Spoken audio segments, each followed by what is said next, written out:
Hello, coin collectors and coin roll hunting aficionados, or coin roll hunting fans. I guess that sounds a lot quicker to say.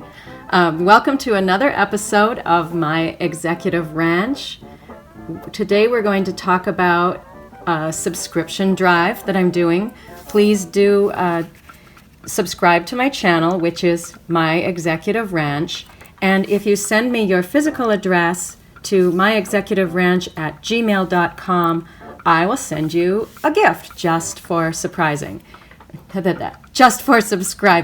And the gift will be one of the coins from this roll of what I think are Canadian victory quarters, possibly from 1945. And I've never opened this roll, so I don't know what will be in it, but we'll all know pretty soon. Anyway, I was inspired to do this particular video by a very nice, I think pretty new YouTuber whose name is NS Numismatics, and he did a video about war coins, coins from the Second World War in the United States, and he talked about how many of those coins were silver. And we did a little bit of a different thing in Canada. Our nickels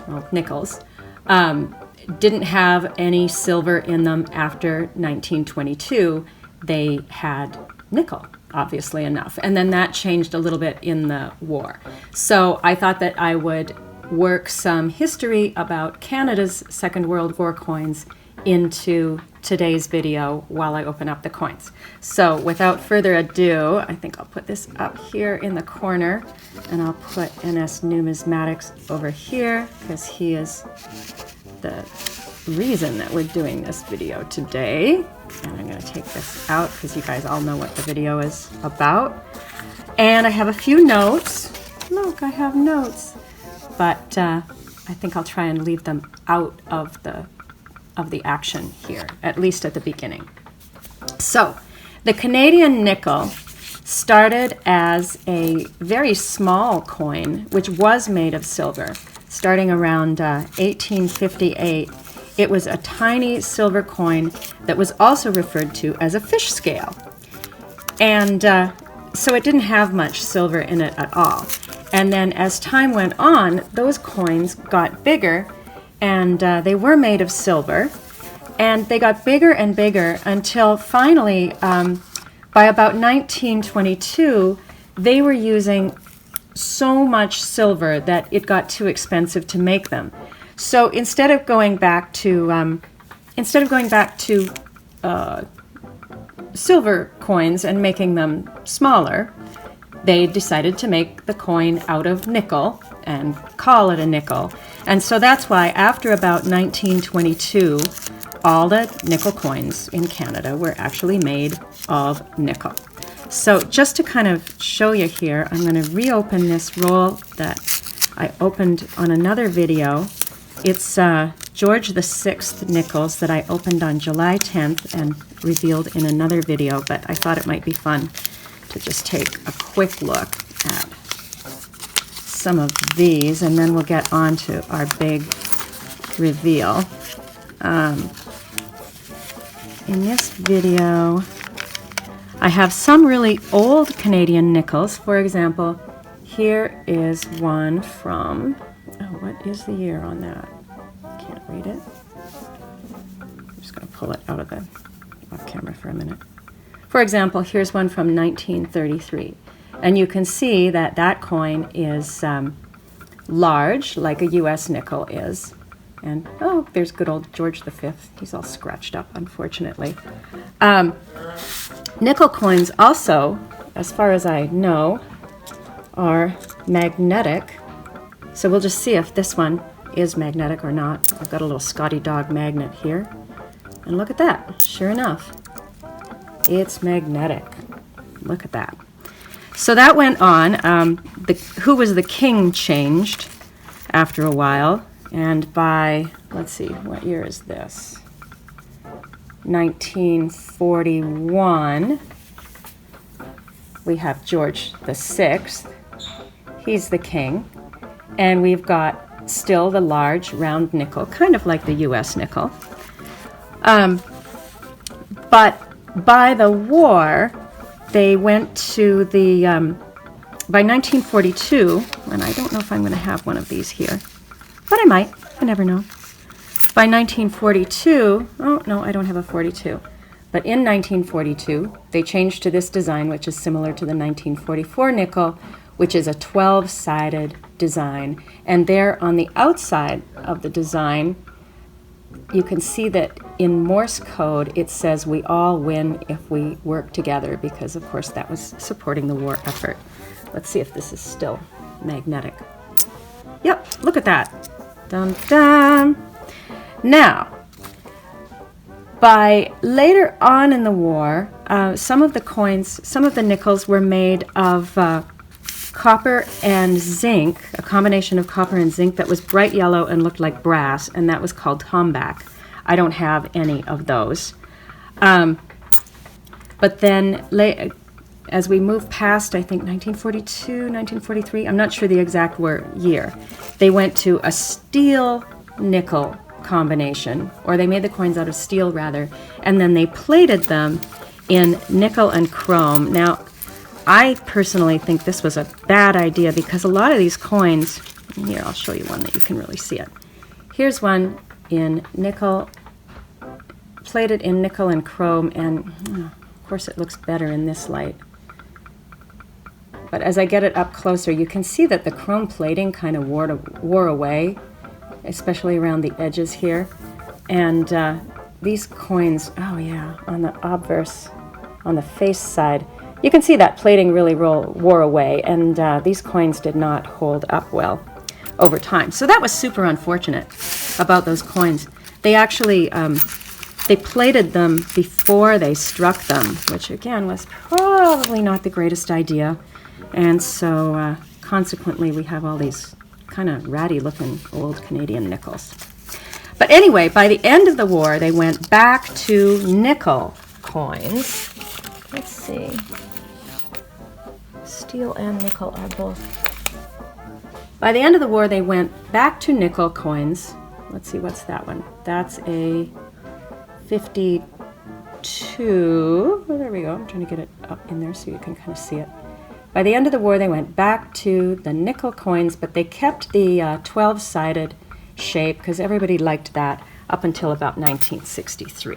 Oh boy, I have to change position now. It's hard getting old. So now we will go to our giveaways, which I think will all be 1945 Victory nickels, but we'll find out. That's not helpful at all, is it? So I'm going to just zoom in a little here so we can see what we've got a little bit better. And by the way, you guys, this is the giveaway. So if you send me your physical address and you're among my first 100 subscribers, or maybe up to 110, I don't know, then I will send you one of these coins.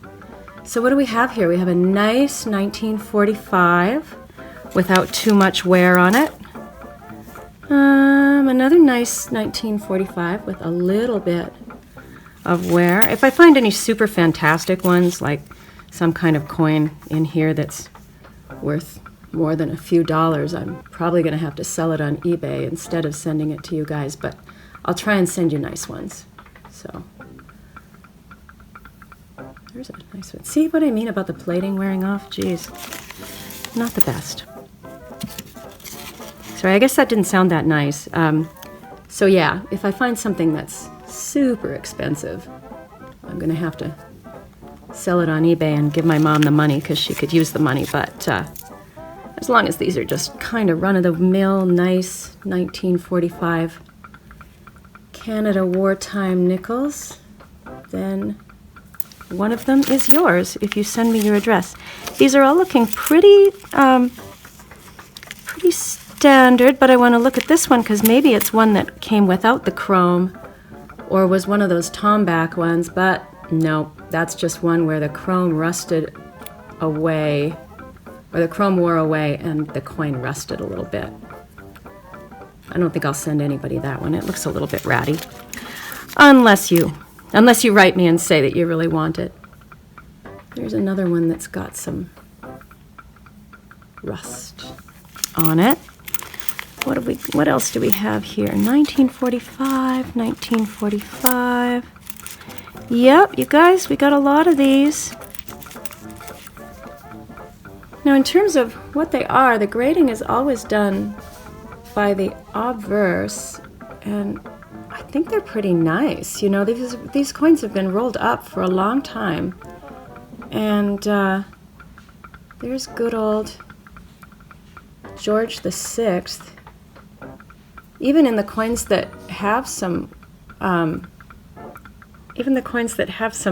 wearing away of the plating, you can see his eyebrow looks good, and his cheekbone hasn't worn away, and his hair is still all there. These are actually really, really nice coins. Let's look at the bunch here. Ooh, here's a pretty one. Let's see how good he looks. Oh yeah, very nice. So you can see that Morse code on the side. There's George. Yeah, he looks great.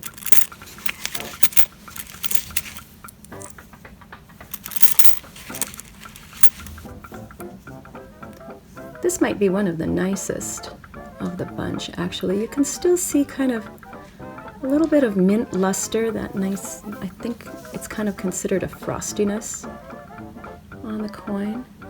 I haven't been looking for anything like die strike errors on these coins, but I'll go through them and see if there's anything like that.